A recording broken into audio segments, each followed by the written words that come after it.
Бәріңізге сәлем қыздар. Қысқа жабуға арналған қиярдан лечо салатын дайындаймыз. Тәбет ашарлық өте керемет салаттардың бірі. Менімен бірге видеоның соңына дейін қарап, міндетті түрде жасап көріңіздер. Өте керемет салаттардың бірі. Қазір біз енді заттарымызды дайындап аламыз. Бізге қияр қажет болады. Екі шетін осылай кесіп, салқын суға біршама уақытқа салып қоямыз. Қызанақ қажет болады. Мен керек мөлшерлерін алып тазалап қойдым. Және осындай сарымсақ, ащы бұрыш, аскөк және петрушка қажет болады. Өзіңіз қалауыңызша және осындай лавр жапырағы қажет болады бізге. Енді қазір біз ет тартқыштан алдын ала дайындап қойған осы қызанақтарымызды мен тазалап қойдым. Керек мөлшерлерін алып ыңғайлы етіп, кішкене бөліктерге бөліп, осы ет тартқышпенен өткізіп аламыз. Сізде блендер болса, блендермен де езіп алсаңыздар болады. Барлығын енді дайын болғаннан кейін қайнататын ыдысымызға құямыз. Енді міне ащы бұрышымызды ұсақтап турап аламыз. Мен ащы бұрыш кішкентай болғасын 1,5 көлемдей қостым. Сіз үлкендеу болса біреуін қосасыз. Бұрышымызды қызанақтың үстіне саламыз.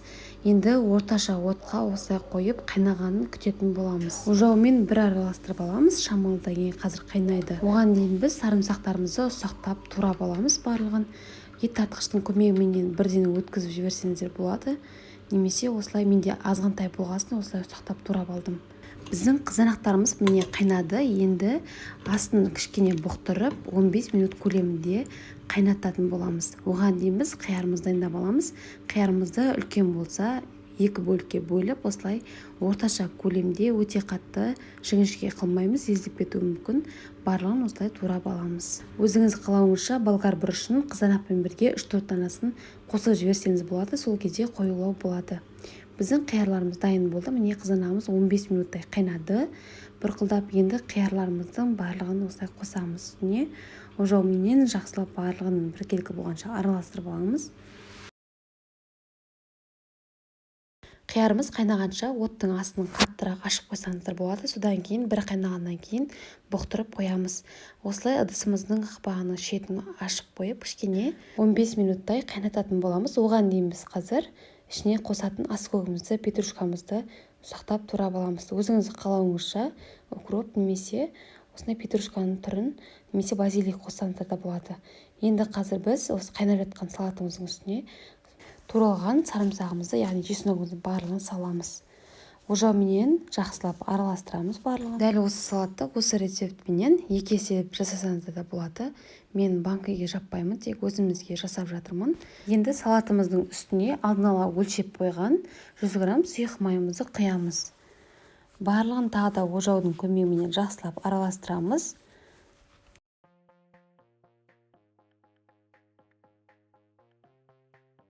Енді салатымыздың үстіне тұзымызды, қантымызды салатын боламыз. Мен тұзды дәміне қарай ас қасықпенен 1 ас қасық салдым, және шекерді де 2 ас қасық салдым. Өзіңіз қалауыңыз бойынша көбейтіп немесе азайтсаңыздар болады. Барлығын тағы да бір араластырып аламыз ожауменен.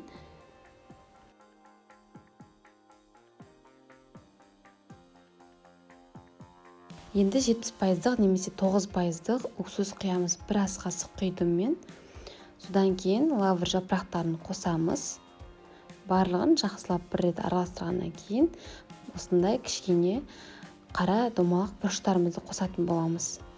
Ерекше дәм беретін болады.